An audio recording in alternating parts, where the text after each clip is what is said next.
I was among the first people who were allocated to, we were doing rotations.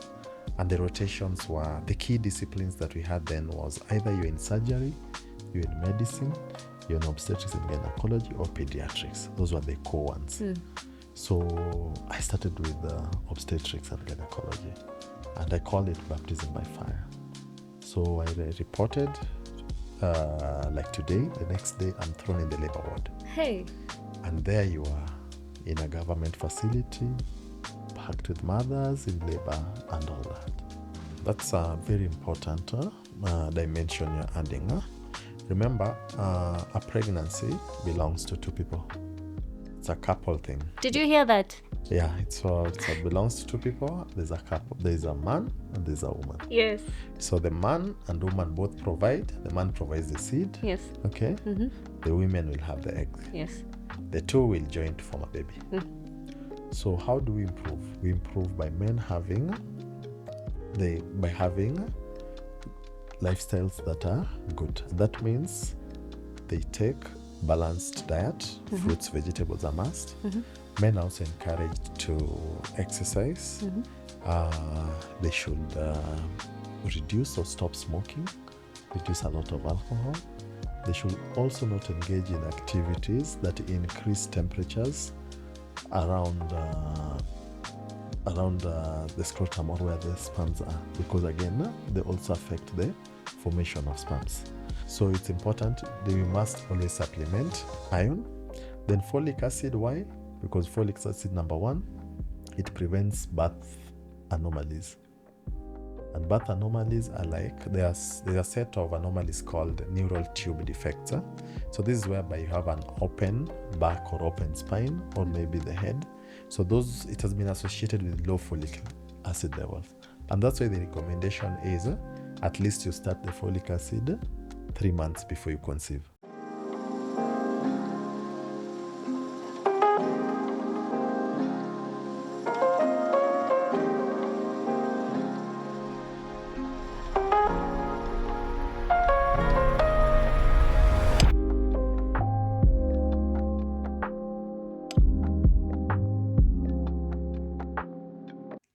Good morning and welcome to another episode of Mama Zone in the Mama Zone podcast. My name is Ivy and I'll be your host. Today we have a very, very sought after guest. We have mentioned him on 2 episodes now, and we are very excited to have him join us as our first expert on the panel. So join me in welcoming the one and only Dr. Duncan Ajowi. Karibu sana, daktari. Thank you so much, Ivy. And thanks for the kind words. Are you blushing? Yeah. So I'm Dr. Duncan Ajowi, a practicing obstetrician and gynecologist. Yes. It's a pleasure to join Mama Zone. Oh, fantastic. To be able to discuss a few issues. Yes. And also to try to unpackage for mothers the pregnancy journey before, during, and after.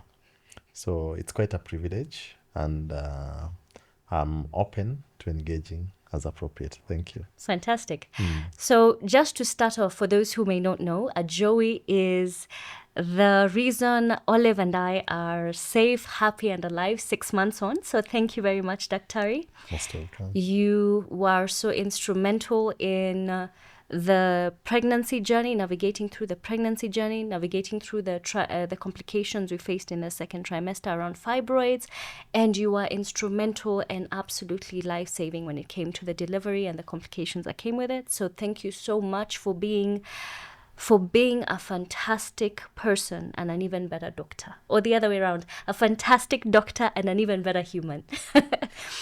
So this interview will be a little bit different. It will be unstructured. And what I mean by that is we have quite a few people in the room with us, including mothers, who have questions that they'd want to ask along the conversation as we have it. And it's something that I'm really, really looking forward to exploring for the first time, as we, of course, get to empower each other and support each other and ask questions. And, of course, get all the information that we need to be able to navigate through this pregnancy journey in a seamless way as possible. Yeah? Fantastic. So I think my first question, of course, to you is to introduce yourself. You just said you're Dr. Joey, which is fantastic. So I'd like for you to take us through your journey to becoming a gynecologist so that we can understand what it took to get you here today. Fantastic. So generally, it's been a long journey. But I'm not yet there. We are still continuing. What? So I remember having completed my KCSE or Form 4 exams. I proceeded to do an undergraduate degree in medicine, University of Nairobi. Thereafter, I went to do that training itself took me about 6 years. I proceeded to do medical internship, the mandatory medical internship, which was a year. I practiced at a general practitioners, or what we call here medical officer, for 2 years. So the practitioner is just a doctor who specializes in common illnesses and handles everything at a lower level. We handle both medical and surgical cases. So, but we were working for the government then. Then from then, I applied for a master's program in University of Nairobi, where I undertook this course in obstetrics and gynecology. This one it took about 4 years. So from then until today, I think other than that, after that, I've been now practicing for about 6 years. So I can say it's been a rich journey because it has given me enough experience. I've met fantastic people like you. I've been able to touch lives as well. And we're still growing, as I've said. So I think in a nutshell, that's it. Yeah. So let's just go through those numbers. So 6 years in general medicine. Yes. Undergraduate. Yes. And here you cover everything around medicine, not specifically gynecology. Exactly. So you first started as a general doctor in your undergrad. Yes. Then you then practiced as a general practitioner after your undergraduate. Okay. For a year. Yeah. So that's 7 years already. 7 years. Then you went back and did your master's. Yes, 4 years. That is now 11 years. 11 years. Gynecology and I can't say that word. OB? Guys, how do we say? OBGYN. OBGYN. I think Yes. that's the abbreviation I'll go with. And after those 4 years of study, you then practiced immediately. As now a specialist. As now a specialist. Now the obstetrician gynecologist. And how long have you been doing that now? For 6 years now. Okay, so we are saying 17 years. 17 years in class and in hospitals. Goodness gracious me. It's Yeah. not for the faint-hearted. Eh? No, it's somebody has to do it. Yeah, you clearly were the ones who were at the front. Somebody has to do it. The choppies. You look like the choppies. How can you be in school and working for 17 years non-stop? That's amazing. We don't give you enough credit. We need to clap for all the doctors out there.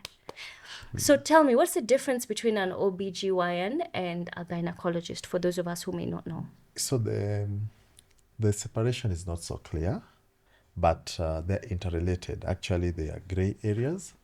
Obstetricians tend to take care of expectant ladies. So they take you through the pregnancy journey, the delivery, and maybe after. But gynecologists tend to focus on other aspects of women health. So you may find like somebody who has recurrent pregnancy losses or maybe miscarriages, things to do with menstrual health, that is like heavy menstrual bleeding due to fibroids, or maybe pain syndromes like endometriosis, and also things to do with like infections and all that.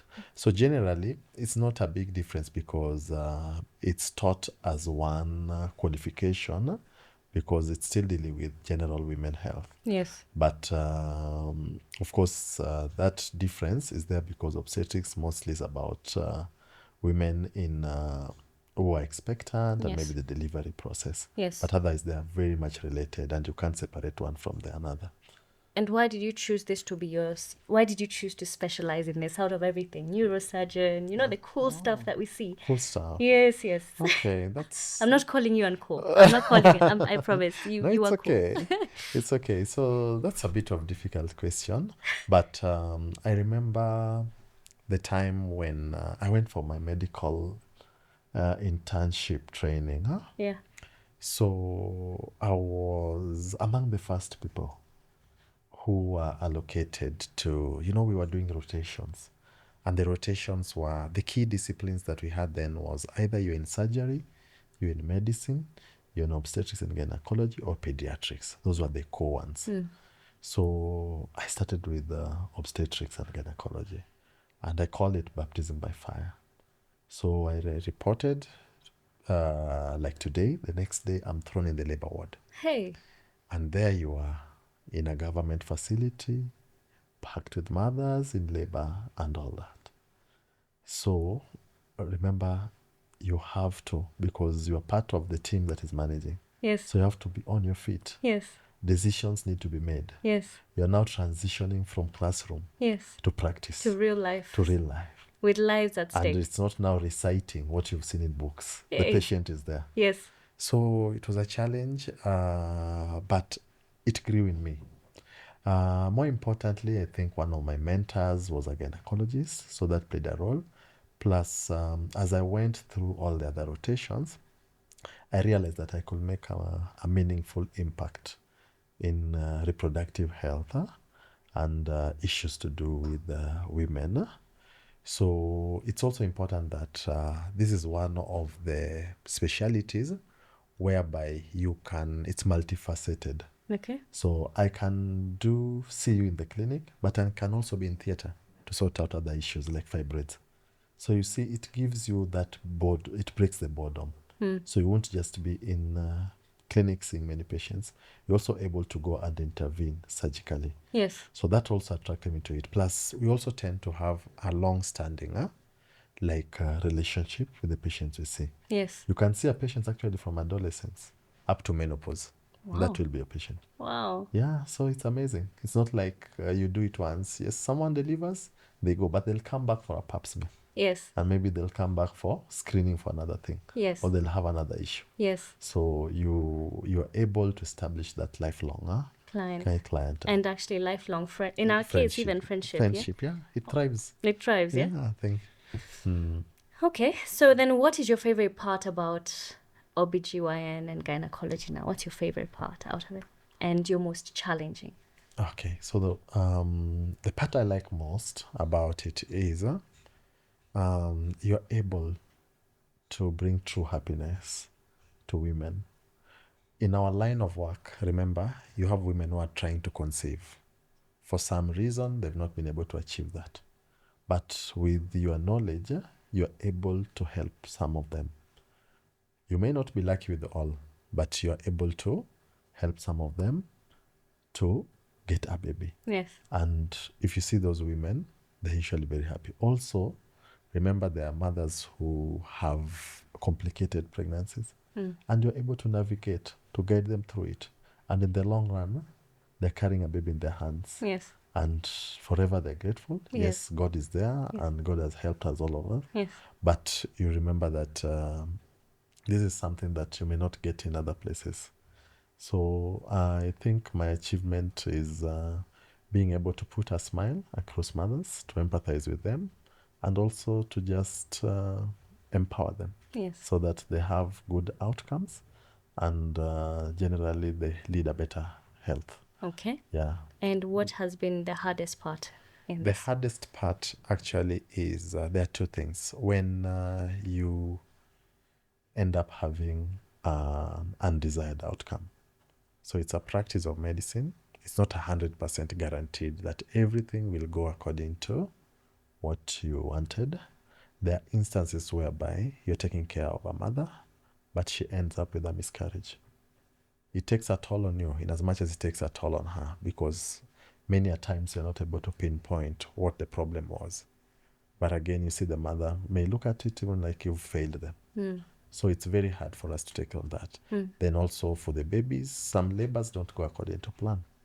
Everything may look okay, but a baby ends up in nursery, or a baby ends up, they're not okay.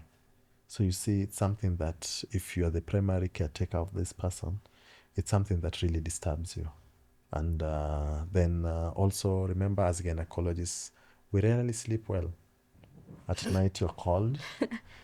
Sometimes you are even on family time out or dates, and Yes. you have to leave Oh. because somebody needs your help somewhere. So those are the challenges, but we find ways of working with them and ways of making our lives better. Wow. Lovely. Okay. That's wow, that's I never thought about it. You actually are really part of the journey. 24 hours a day, 7 days a week. Yep. My goodness. So let's get into the pregnancy journey, because this season is about pregnancy. So I want you to speak on a few things to do with the journey from beginning to end, of course. So for, say, a woman who's just seen those 2 lines, right? Or rather, for a woman who's trying to get pregnant, actually trying to conceive, what would you say are the 3 most important things they need to do to be able to allow themselves to, or to improve their chances of conceiving, in your opinion? A good question. For someone who has been trying to conceive or has the intention of conceiving, a confirmation of pregnancy, that is mostly people do the home pregnancy test, it's a thrilling. Some can even be confused, they're not sure. I've had many mothers who go and buy 3 others just to confirm. Okay, but most importantly, this is a time that yes, it's good to be excited, but you need to relax. Most importantly, you need to book an appointment with a gynecologist as soon as possible. The main reason is if you're already not on some follow-up, we can help help you to navigate the pregnancy by identifying the risks that you could face and modifying some of them to improve the pregnancy outcome. So you need to book an appointment. At the same time, you need to start prenatal supplements. That is the folic acids and other vitamins and other multivitamins. You also need to look at what you're on in terms of the medication, so that you're taking medication that is safe for pregnancy. Okay, and then above all, you need to have a birth. You also need to have a birth partner, someone who can walk the journey with you and who can articulate your concerns even as you walk the journey. Because remember, even as you see a doctor or a midwife, there are always some things you may forget or some things you may desire, but this person is also able to help you through it. So let's take a step back. I am a mom, or rather, I want to be a mom, and I'm trying to conceive. So I'm not pregnant yet, but I'm trying to conceive. What are 3 tips you can give for me to prepare myself, or to have the best possible chance of conception, in your experience? Okay. So if at all you are in the journey and you're trying to conceive, importantly, it's recommended that you come for what we call preconception care. Okay. Okay. So preconception care is actually interventions that is done by specialists, and these interventions in terms of getting to know you, who you are. Do you have any disease? Do you have a previous pregnancy, and how did it go? Okay. How is your lifestyle? Okay. Are you healthy? Are you in good physical state to carry a pregnancy? Because it's very important. Pregnancy, ideally, someone should not rush just into it. Before someone conceives, there should be actually a pre-planned process so that if you have any problem to do with a medical condition, it's well controlled and it will not affect the pregnancy. If you're on medication, then you're on safe medication.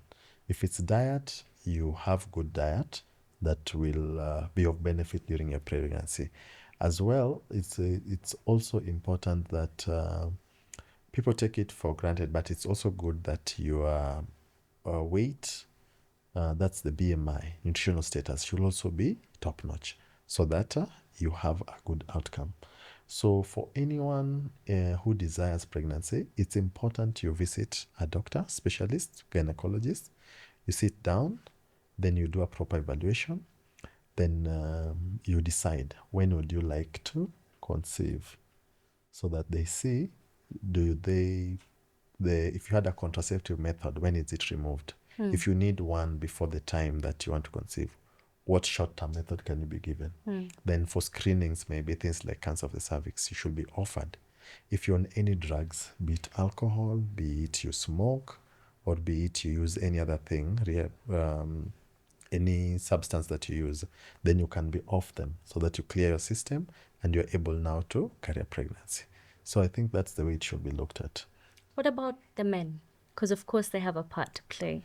And maybe you can speak into a little bit about the role the man plays in carrying a viable pregnancy. That's a very important dimension you're adding. Remember, a pregnancy belongs to two people. It's a couple thing. Did you hear that? Yeah, it belongs to two people. There's a couple. There's a man and there's a woman. Yes. So the man and woman both provide. The man provides the seed. Yes. Okay. Mm-hmm. The women will have the egg. Yes. The two will join to form a baby. Mm-hmm. This baby will grow inside the womb. Remember, we've been having issues with pregnancy losses. Many a times, people think that the problem is the women. This is miscarriages. But miscarriages. Mm-hmm. But miscarriages, if you look at them, there's what we call a genetic component sometimes. So genetic means genes is what was carried in the sperms or in the ovum, which is the female egg. So if at all they were defective for either the man, the woman, or both, then many a times nature has a way that you end up with a miscarriage. So how do we improve? We improve by men having lifestyles that are good. And that means they take balanced diet, fruits, vegetables are must. Men are also encouraged to exercise. They should reduce or stop smoking, reduce a lot of alcohol. They should also not engage in activities that increase temperatures around the scrotum or where the sperms are, because again, they also affect the formation of sperms. So men are very important. Wait, what activities are those? So some are especially things to do with a lot of heat, where maybe someone is driving, maybe for Riding long, a motorcycle. or sitting on, or maybe wearing some very tight inner garments. Or Okay, some, so no or maybe skinny using jeans. Maybe hot water, a lot of hot water for showering. A lot of they should not shower in hot. Are Very you hot hearing, water, men? No boiling. hot water. Yeah, So they can't shower in the same shower their wife we- shower because women shower in a hot temperature. Yeah, because the reason why the male seeds or the sperms are manufactured outside is simply because the temperature is lower, should be lower than the one inside the body. That's why God made it to hang outside. So that it's able, and that's why it changes with Yes. the cold and with the heat. Yes. Yeah. So best time to be having a baby is July. But again, you have to look at it in terms of, because remember, the sperms are also made over a period of 3 months. Yeah, so it's something, what's available now maybe was made 3 months back. It's a process. What tests can men go for to help them be to know their status in terms of their chances of conception successfully? Okay, many a times the men are not worked up for this, But in case a couple is trying to conceive, then the basic test for any man is what is called semen analysis. And this is whereby the semen plus the sperms are analyzed to see the quantity, to see the quality of the sperms, to see if there's any infection, to see are they swimming, are they enough. So basically quantity, the if they're able to swim and all that. So basically that's the test, because without them, then there's no pregnancy. Yes. Yeah. Yes.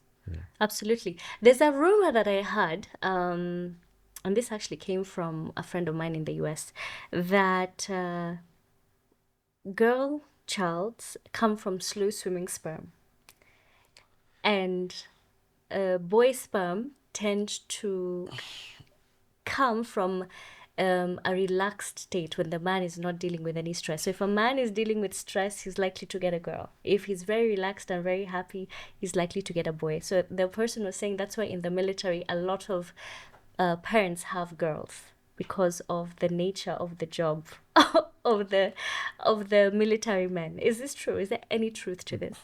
No, most of these things are actually, they are myths and misconception.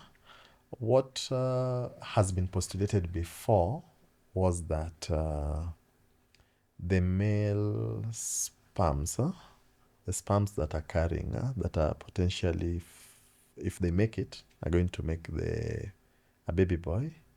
It is thought that they swim faster, but they also die faster. So that's why you see some people try to tell you that for you to get a boy, you time around ovulation. It doesn't work for everyone, of course. We know that. And then they say the ones for girls are able to, they swim slower, but they're also able to live for longer. So if you want a girl, maybe you try a bit, some few days before the ovulation. So all these things, they're neither here, because you see there's also a lot of science about it.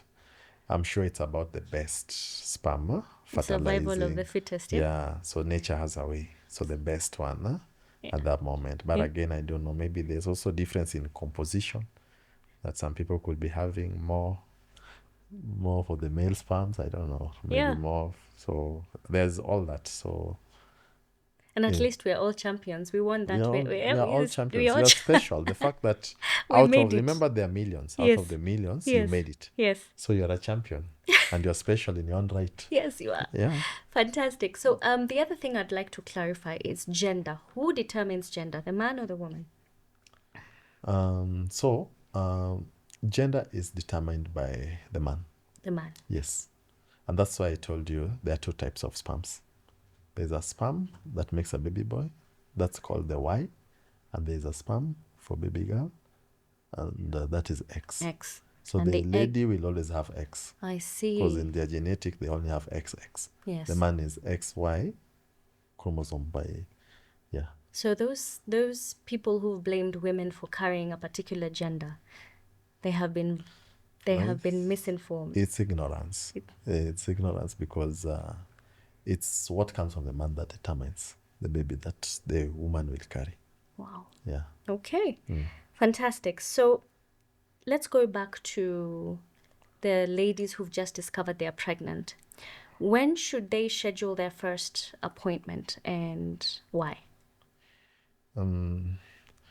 Importantly, anyone who's expectant should at least visit it's called antenatal clinic before the end of first trimester.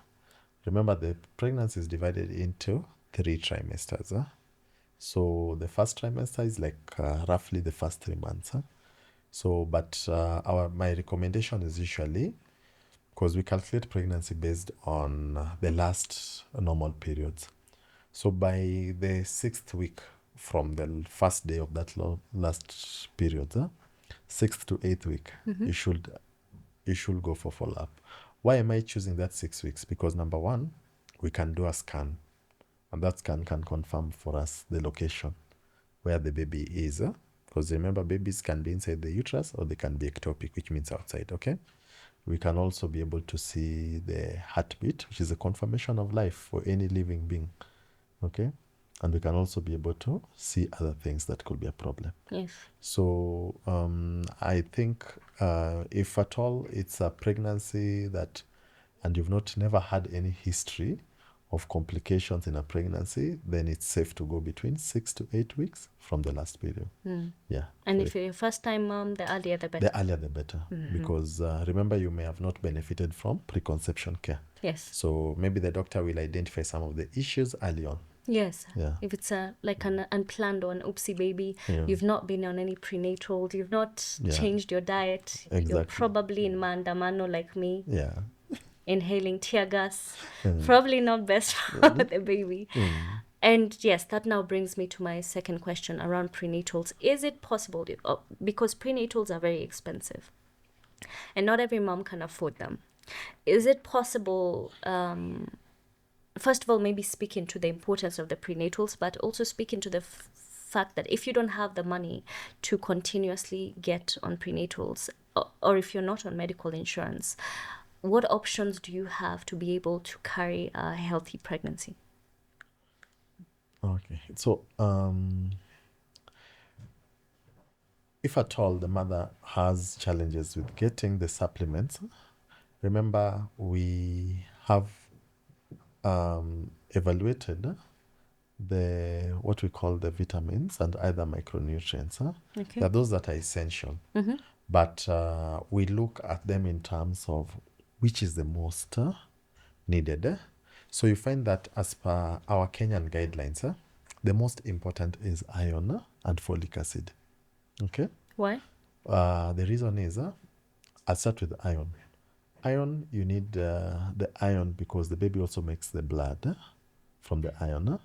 Mothers need during pregnancy increases the requirements. So you need to boost her iron levels so that even as the baby gets some from her, because remember the baby gets everything from the mother. Yes. She still has enough for her to have enough blood for delivery. Remember, at the point of delivery, she's still going to lose blood. Yes. And you should have enough blood level so that you don't end up with complications also associated with low blood level. Loss, yeah, like yeah. small babies and all that. Yes. Or maybe preterm labor. Yes. So it's important that we must always supplement iron. Then folic acid, why? Because folic acid, number one, it prevents birth anomalies. And birth anomalies are like, there's a set of anomalies called neural tube defects. So this is whereby you have an open back or open spine or maybe the head. So those, it has been associated with low folic acid levels. And that's why the recommendation is at least you start the folic acid 3 months before you conceive. So you see, that's where even our preconception care comes in. Yes. Plus again, folic acid and iron work together Yes. to boost your blood level, what is called the hemoglobin or HB. Yes. So those are mandatory and those should be given to every woman in labor to boost. There are also others, but like vitamin D and calcium. They're also important because remember the baby is going to form bones at some point. Yes. You need vitamin D for the absorption of calcium, and so it will be good to supplement. But for these ones, again, sometimes if they cannot afford, then encourage them to take foods rich in calcium, like milk and all that. Yes. Things like iodine also helps with the thyroid of the baby and function of the thyroid. The other things like omega-3 fatty acids also help with the brain and eye development of the baby. So they're essential. So the most important thing is preconception, and during the pregnancy, you have to counsel a mother on diet, and diet that is rich in all these nutrients and micronutrients so that she has a good outcome. Yes. Yeah, so for those who are not able to afford, at least they should be able to get the iron and folic supplementation. Yeah, you may never. Yeah, and you know, it's interesting that the blame is always on the woman. Like I remember there've been a few women who've been ostracized for not having a boy or not having a girl, especially not having a boy, because you're not and this is something actually that was said in passing even when I was growing up. When my dad had 2 girls, part of the sentiment that he was told was that there's no one he's gonna pass his name to. His line is now over.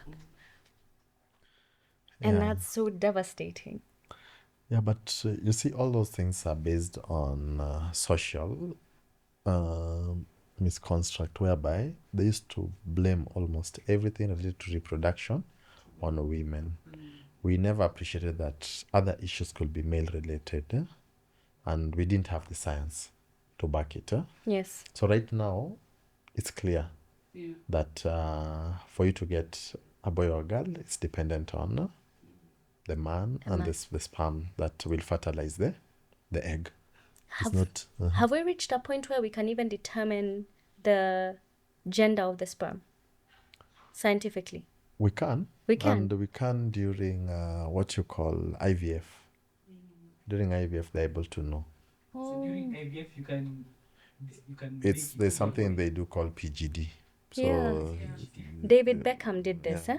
Oh, I feel like you're already The- paying so prenatal much gestation the girl. diagnosis. Yes. So you're able to look at the sperms and see their composition. They're also able to assess. the chromosomes, because I know it's the chromosome thing. They can assess all that. Even in the embryos, they can assess which embryos are going to be in here. They can also check for anyone with any that could have potential congenital anomalies. So that's why they do all those assessments, and they can check which is the best ones to with transfer. IVF, they can pick the best sperm of the... That's what they do. Okay. They're graded. Even the eggs are graded. Okay, so Yeah. you get the best of the best. The best of the best. Even the eggs, there's grade A, there's grade what. It's about selecting the best. The I best hope- has the chance of survival. We've talked about misconceptions, misinformation about having a baby. What other misconceptions have you had from your patients, or myths? Shall we are here about busting myths, myth busting. Oh, a lot. A Please, lot. give us I a hope few. I'll be able to talk about a few. So most commonly, people undergo, each and every pregnancy experience it's different. Even for one woman who has had a number of children, it's usually different. So some will come and say, this exaggerated morning sickness. When this happens, it's a baby girl I'm carrying. So it's neither true nor a lie, but you can never say. Others say, because I'm having a bit of acne or my face is dull, this is a baby girl taking away beauty from me. That is also has been debunked that it's not true. There's no scientific foundation. Others, Hey, there was one. When I had a girl, I noticed my bum reduced. I was very affected. oh, Yes. How dare she? so she was taking away everything that's good from me. Imagine. So me, I was coming out a stick. And the child has a body. I'll not lie. Like, I saw her in her diapers. I'm just like, how do you carry all So this? that may be true to you, but another person may think the same way, but then it Yes. ends up being a boy. Yes, even the bump. There's also the idea that if it's high Yeah, or it's low. it's low. Yeah? So they say baby boy is a bit low, Yes. baby girl is a bit high. Yes. But it also depends on someone's abdomen, the physique, your abdomen. How is your muscle tone? If you're someone who's been in the gym, someone who's been, you may find that it will be different from someone who's had maybe other children before. Yes. There's a bit of laxity. Yes. So that baby could present a bit different. Yes. Yeah. Yeah. So, for mothers who are currently pregnant, and of course they're going through different sensations, particularly because each pregnancy is different, and different women have different symptoms. What symptoms should they be aware of? Are danger signs that they should quickly reach out to a doctor? Okay. So in pregnancy, there are danger signs, and every clinic or in our booklet, the mothers are advised to go through it. So among the most common danger signs are early in the pregnancy, if you're bleeding, if you're cramping, okay, or if you have sharp pains. This the is in the abdomen. first trimester. Yeah, on one side. Those are need to be reassessed, because these one is before a pregnancy is confirmed to be in the uterus. Sometimes people have ectopic. Sometimes people have what is called threatened miscarriage.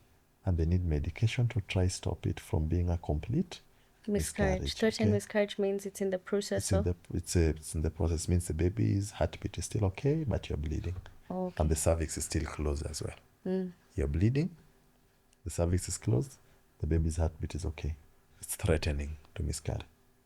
Okay, complete means everything has come out. Incomplete, there's still some products of conception that are in the uterus. Yeah, so that's the difference. Then later on, when the baby has now formed well, mothers need to pay attention to this thing. So again, bleeding, because it could mean maybe your placenta has separated prematurely, or maybe it is low lying.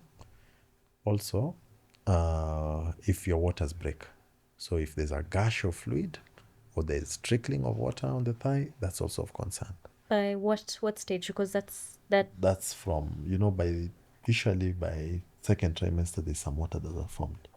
So if you find there's a lot of wetness, there's a gush, or there's water that is trickling on the thigh continuously, it needs to be checked so that you're able to understand whether is it from inside the uterus, or is it an infection, or is it just those changes that happen in pregnancy and lead to a lot of discharge. And then also movement of the baby. Baby starts kicking at around 16 weeks in those who've been pregnant before, those who've delivered before, but around 18 weeks for first-time mothers. So it should always improve. The kicks becomes more forceful. You appreciate them more. So if you're appreciating your kicks, but finally you realize that they've reduced, then there's a concern. The baby should be evaluated if the baby is doing well. Okay. Also, if you start getting cramping that is increasing, it's like worsening, then it could be that you're getting early labor. Okay.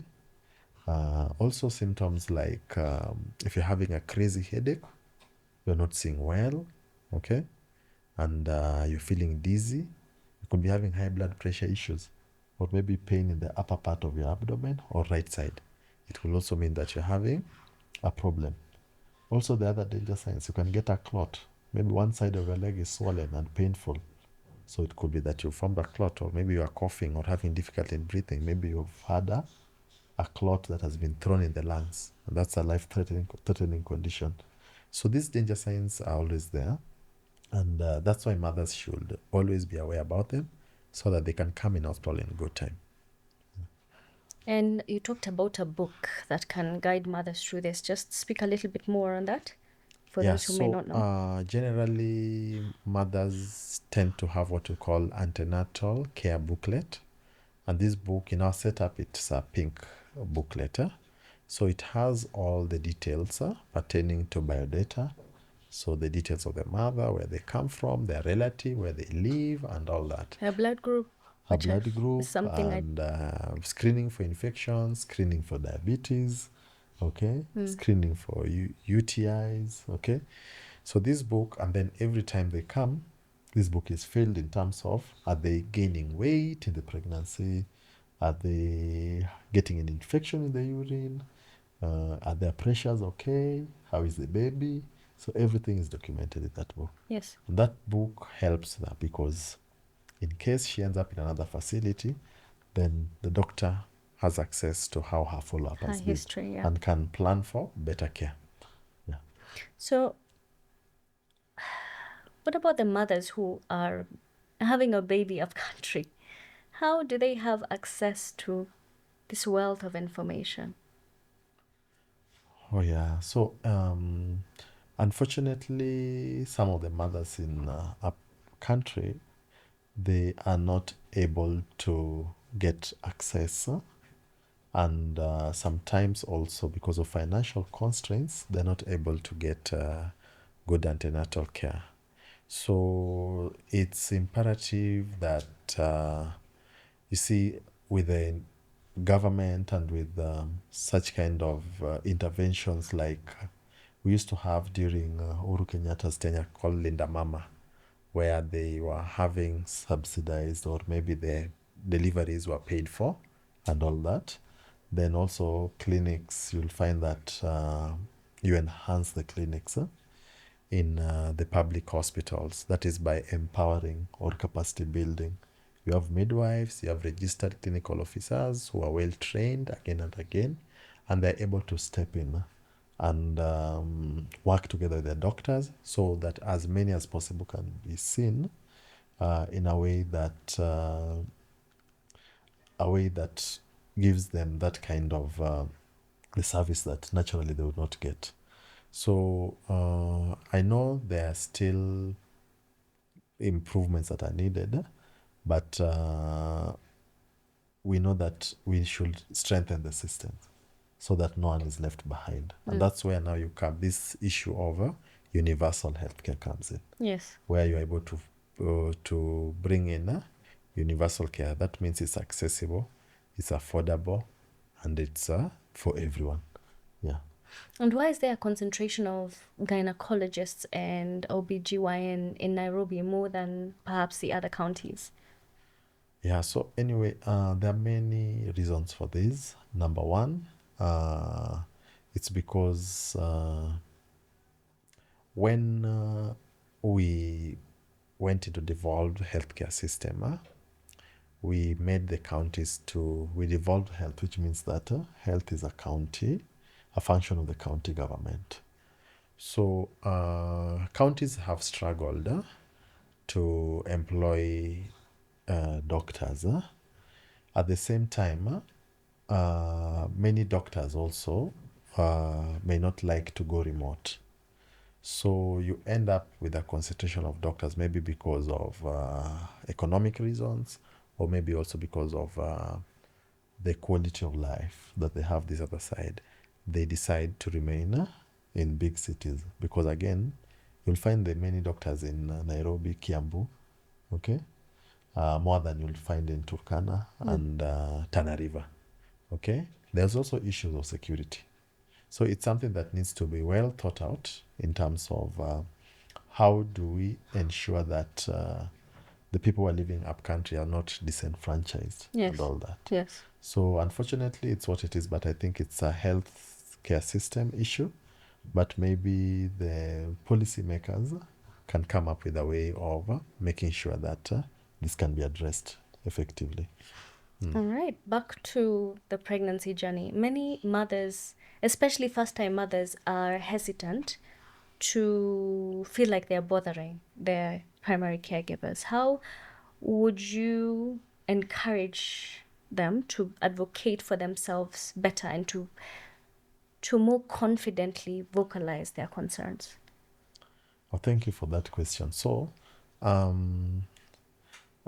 whenever a mother is feeling like she's not able to be effectively communicate with the caregiver or the gynecologist, there are certain issues that should be addressed. And that is why the first visit is very important. And that's why they also need a birth partner. So essentially, when you're shopping around for a clinic for follow-up or a gynecologist, you should ensure that it's someone you relate with well. You also know how to, they also provide for you a mechanism for reaching out in case you have a concern. And then it should also be in a way that you are free to talk so that all your issues are addressed. So I always advocate that when you're going to a clinic, get the number for that clinic. There'll always be a personal assistant or a secretary, someone who's able to reach the doctor in case you can't reach the doctor. Sometimes the doctor is in theater, but you can have someone who can reach out and can leave a message or can get alternative kind of help. So I feel it's more of you get a follow-up with someone who you're relating with well. You're able to engage during the visitations and outside the visitation, and there are clear-cut rules on when you can contact them, and you're also able to get feedback, okay, about the doctor, and the doctor can also be able to offer you help even if it's through another doctor. That's a very important point because I remember I didn't start off my pregnancy journey with you. I started off with a lady gynecologist because I had the bias that, of course, a lady who has been a mother before is likely to understand my concerns. And the reason I ended up changing her is because she was not accessible. So one Saturday I was going through cramping and I couldn't reach her. And it was a very frustrating moment, and it was because I was a first time mom. I remember panicking and not knowing what to do. So I do appreciate the element of accessibility, and I think it's something that we don't speak enough about. But I'd also want to know what other qualities should we look for as mothers when we are selecting our gynecologist and OBGYNs that will ensure that we have the best possible caregiver. So accessibility is one. So importantly, it should be somebody who is registered with the Medical Practitioner and Dentist Council. So How can you find that out? So that one you can find out by going to website for Kenya Medical Practitioner and Dentist Council. You can search for a practitioner. If they're registered, duly registered, they'll be there.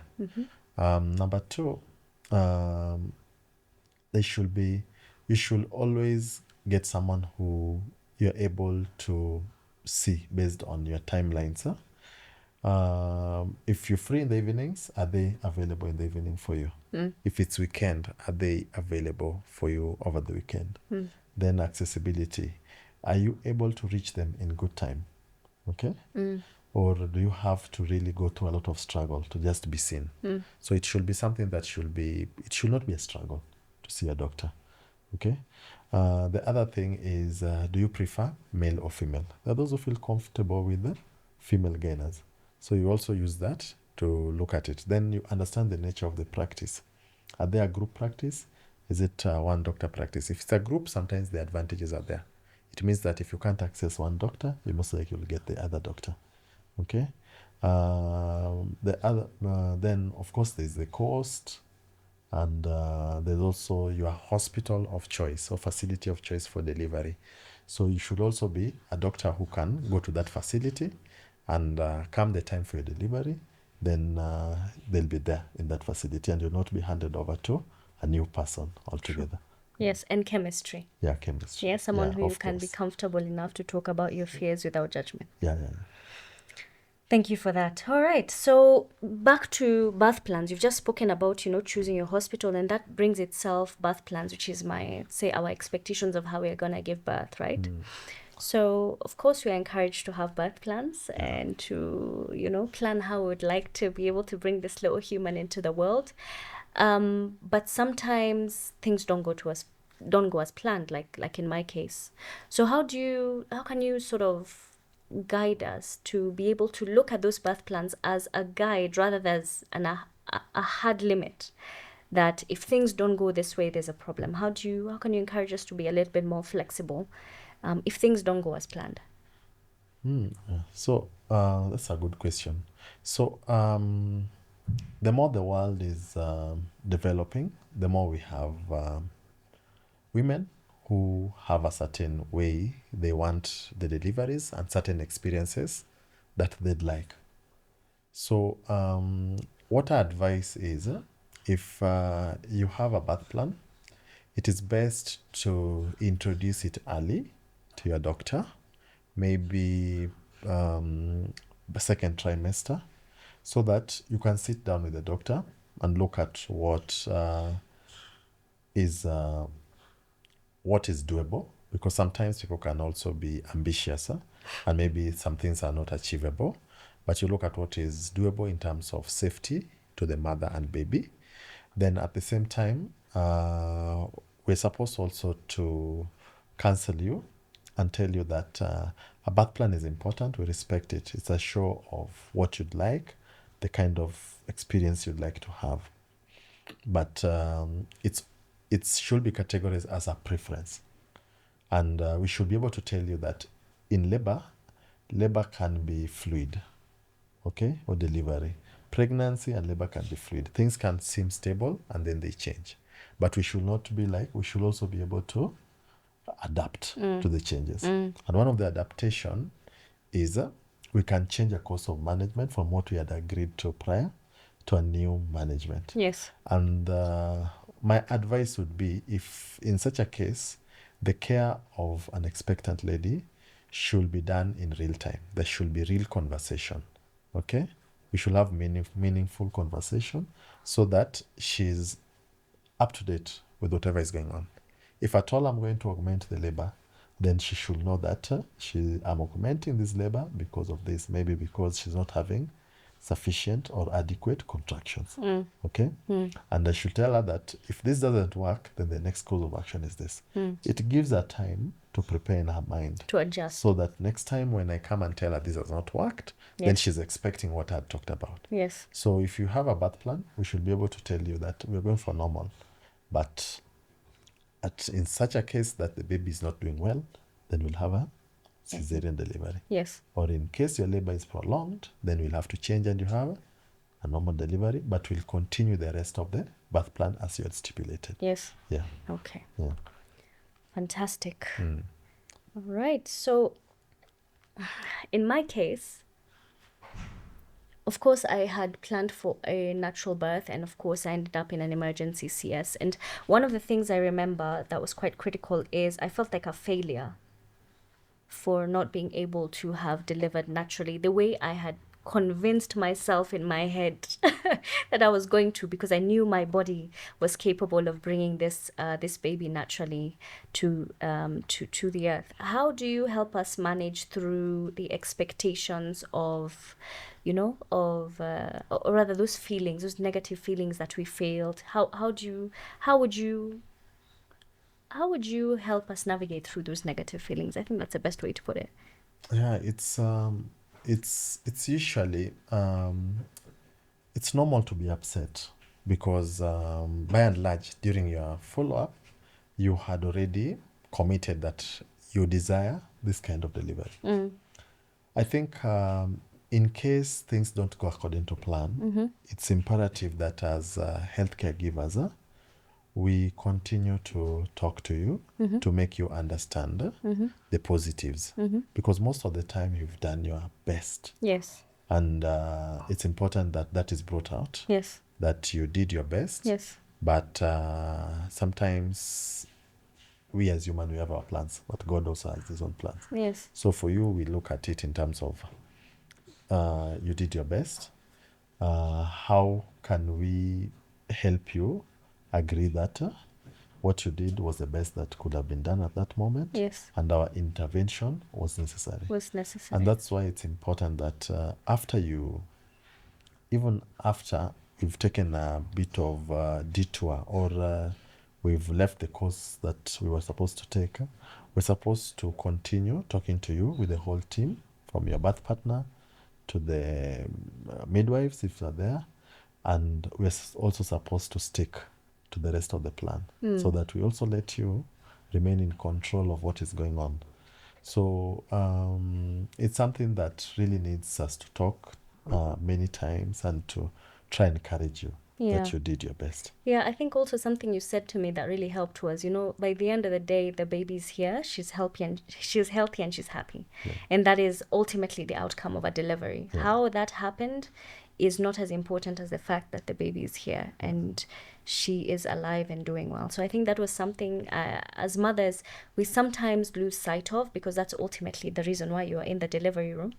So I think that was a very good tidbit on your point, that I think we don't focus enough on at that particular moment, because we have this idea of how the delivery should happen, and any deviation becomes a point of focus, as opposed to understanding the process is not the focus. The destination is the baby that you're going to have at the end of the journey. Yeah, Exactly. Fantastic. All right. So there's been an increase in a few things, I'm sure, that you've noticed in the past 6 years. You had mentioned them before we started this podcast. You've seen an increase in fibroids. You've seen an increase in emergency CS. You've seen an increase in the use of doulas and midwives, which is something that I think our grandparents used to use, maybe not so much now, and our parents in some cases. You've seen an increase in immediate contraception and infertility. So can you please touch on some of this, why you think some of some of these things are increasing, like especially the fibroids, infertility, and things like that? Okay, so from my perspective, the fibroids again, remember fibroids are growth mostly on the uterus, and they are non-cancerous growths. Majority of them are on the wall, especially the muscular wall of the uterus. They depend on a hormone called estrogen. They are common among blacks, common among those who could be overweight. Also, they follow families. It is not known exactly what causes them, but we've realized with time that many more people are presenting with them and at a younger age. Maybe this is attributable to our lifestyle in terms of the diet. Whatever we are eating could be a bit different from what people used to eat. Because we also know they tend to grow based on if there's high estrogen. Okay, so that's what we would postulate, that maybe change in diet, change in lifestyle could easily be allowing them, because maybe we are having people who are getting estrogen early on. Remember, we've also had many girls now also going into puberty early on. And I think it's because of the diet as well, and them gaining weight early on. About fertility, there are many things that you have to look at. Chief among them is as the world grows and as it changes, we have more and more women going to school, entering the workforce. So these factors actually delay childbearing.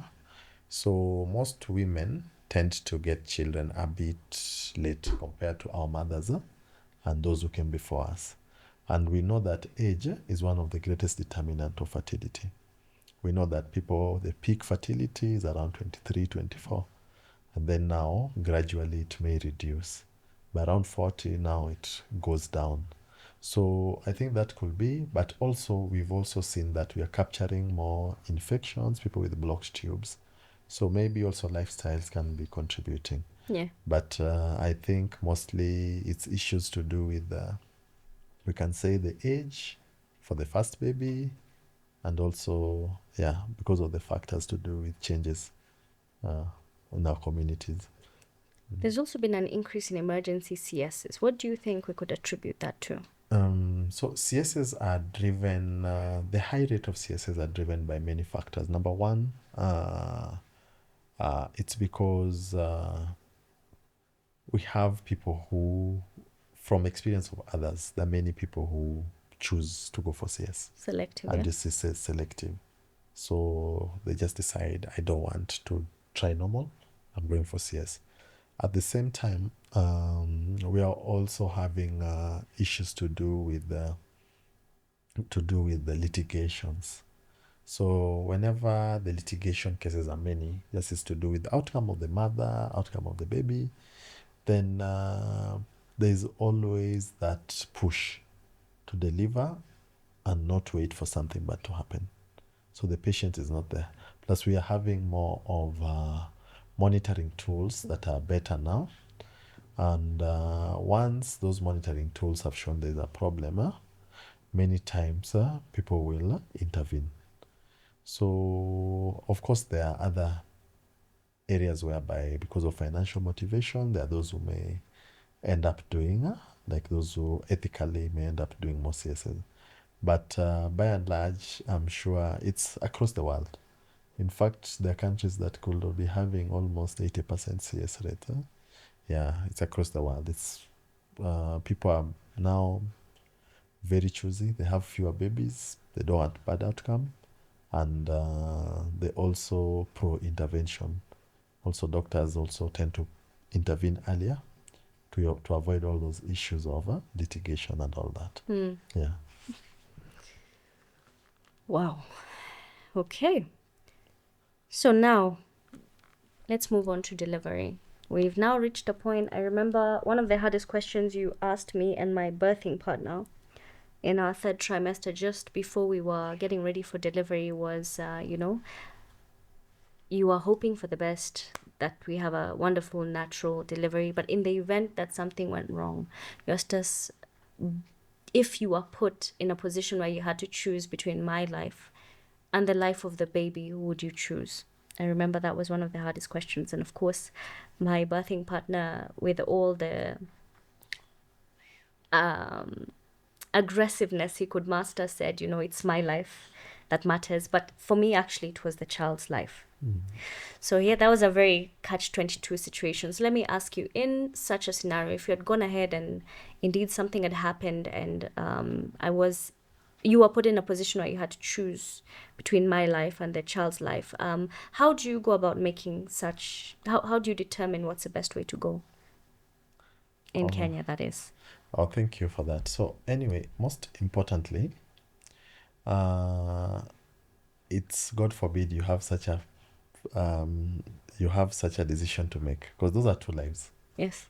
And remember, ideally there shouldn't be any life that is bigger. But one thing we have to always acknowledge is a woman's wishes. She's autonomous, she's of sound mind. So long as you've provided what is called informed consent, or you've briefed her on what is going on, then she should be able to make a choice. And that's why we say your autonomy as a mother who's carrying a baby, we cannot disregard it. And if you choose not to take a certain treatment or certain intervention, then all we can do is we can call in a second person to talk to you. We can also inform the legal team if you have a family lawyer, and the facility legal team. We also supposed to inform the hospital administration. Basically, it's about escalating. But in the long run, there are scenarios whereby if a mother's life is compromised, and you have a feeling that she may not make it, but the baby is still fine, then you are allowed to do what is called perimortem cesarean delivery. And that's an expedited delivery where you remove the baby. Before the baby Just loses if their the life. mother's life is really, really compromised. You have been resuscitating the mother, she's not doing well, she's not picking. So you remove the baby because, number one, it will help you to resuscitate the mother further, but it will also give the baby a shot at life. Oh, wow. Yeah. Okay. So most of the time for such decisions, we leave it to the mother to make.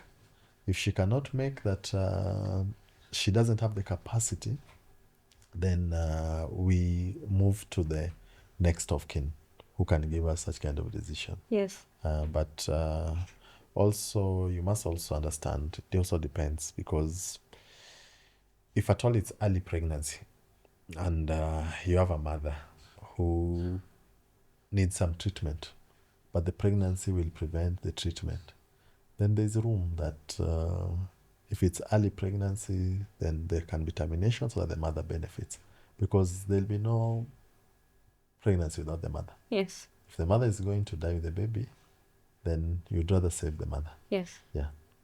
So if it's early on and the mother needs some urgent treatment and Yes. the pregnancy will interfere with the treatment, Yes. and sometimes you have to look at it and terminate. Those are some really tough. I hope you have a therapist. So, take me through some scenarios that you've had where the labor and delivery, now you're in labor and delivery and it's not gone as planned. Some of the scenarios you faced and how you've been able to navigate them in the best possible way. So, we've come in, labor has begun, but somewhere along the line.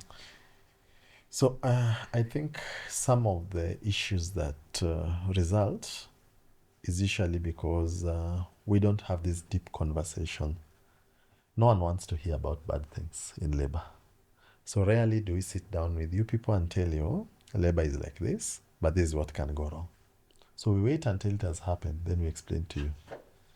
So as we know, labor is individual. Even among women who have had several babies, labor is very, very individual. One pregnancy is different from the other, just the same way labor can also be. So sometimes you're even having a mother who's delivered twice, but her third labor is not progressing as it should be. You could have a prolonged labor. You could have an obstructed labor for some reason.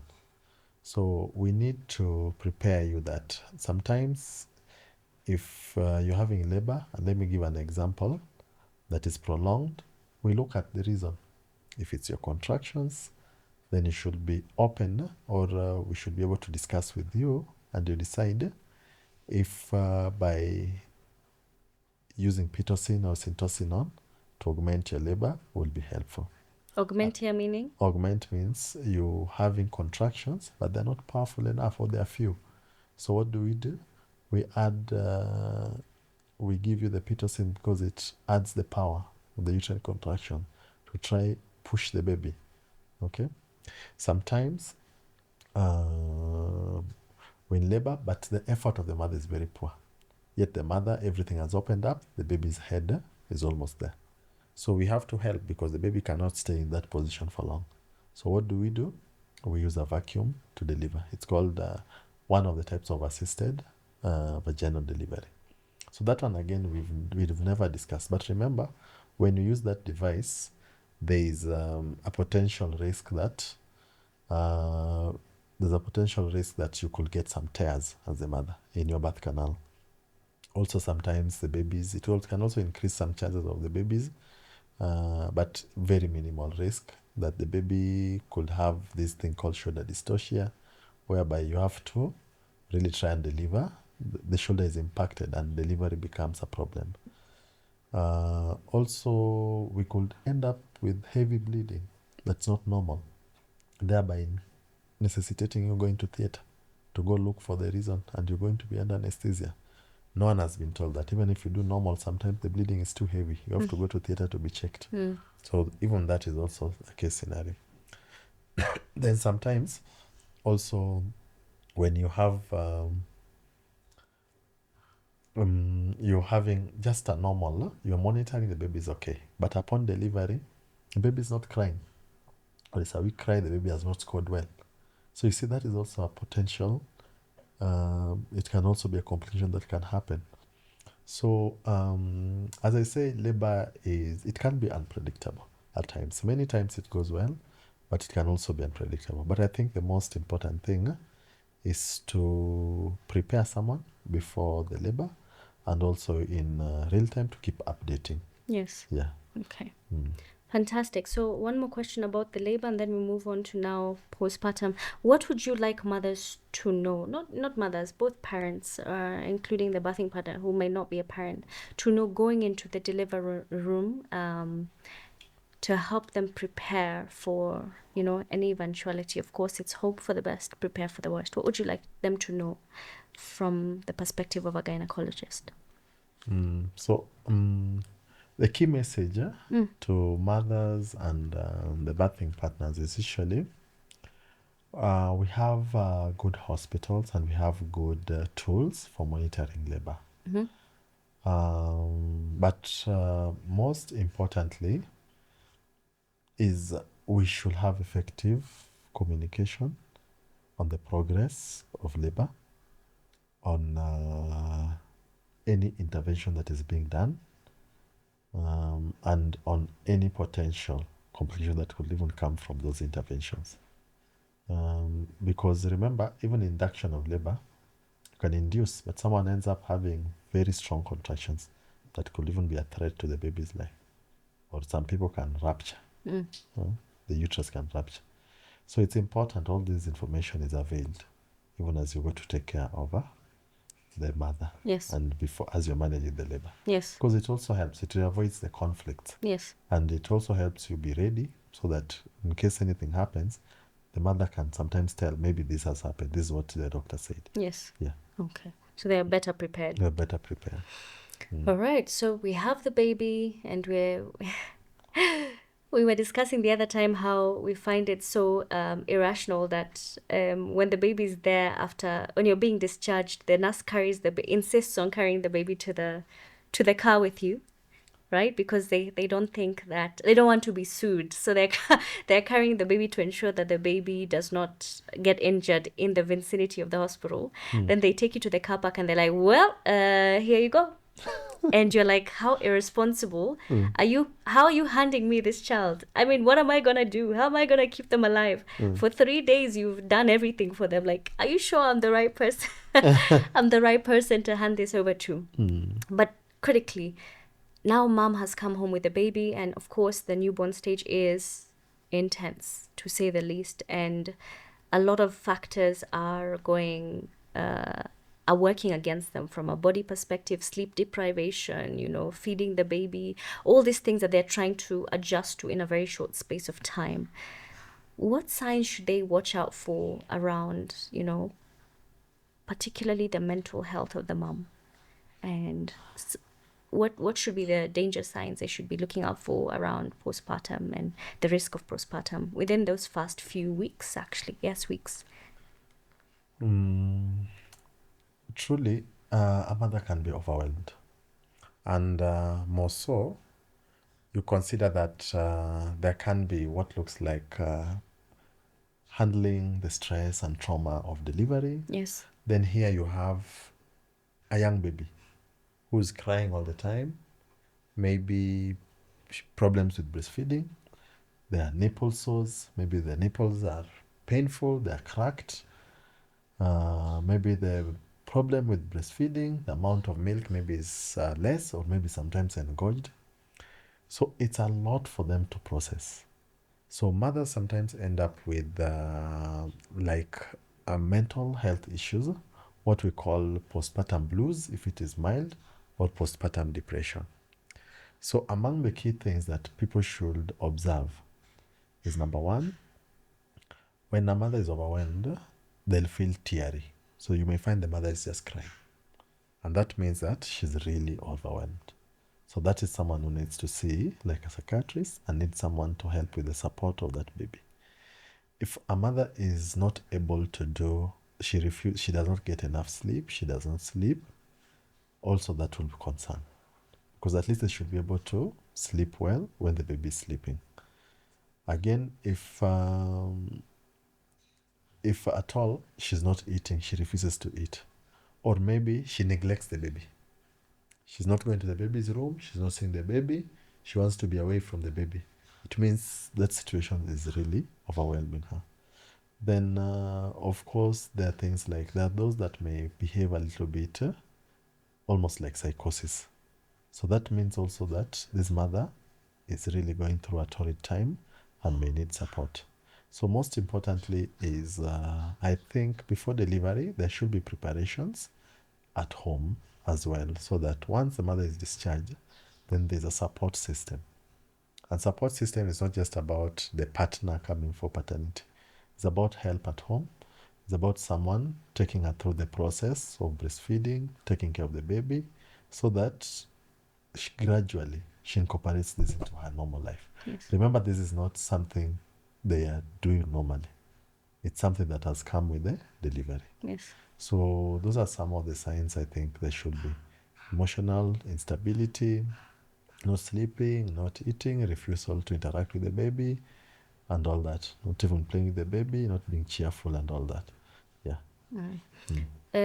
Just as a step back, we had, before the podcast, we had spoken about how natural birth and CS, the distinction is that CS takes a little bit longer to recover.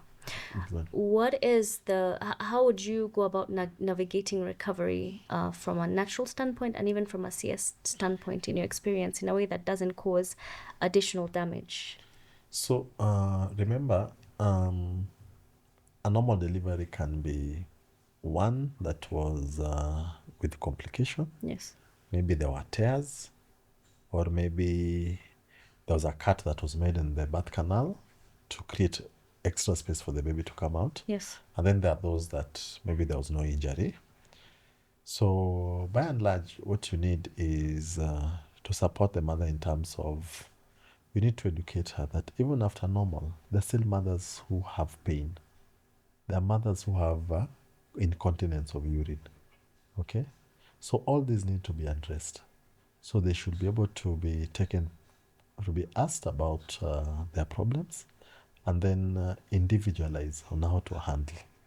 So for normal delivery isn't much, but for those who have like some injuries down there, usually they may be told to use warm, salty water to just sprinkle, and maybe a cream to apply, antibiotic, and maybe a painkiller. For those who it was not complicated, maybe just a painkiller in case they're cramping during breastfeeding. The CS is different because, again, you have someone who has CS is a major surgery. So when this happens, then this mother needs to be given good painkillers and for quite some time, also balancing that these painkillers are not harmful to her. Okay? Then, of course, the heavy work they can only do after 3 months. But they also encourage to walk, not to prevent getting clots in the legs and lungs and all that. Also importantly, there's wound care. So they are told how to take care of the wound. Remember, you may not be able to see the wound at times. So you may need someone to help you take care of it and look at it. Yeah. So it's a bit different, though with CS, I know the pain is for a longer duration. The recovery time also takes longer. Yeah. Okay, thank you very much for that. I think we have now come to the end of this podcast. It's been very informative and very insightful.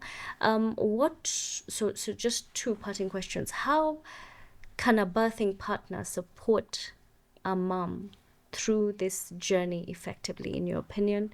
And what are your last parting shots for moms who are listening to you that are navigating through this at this moment?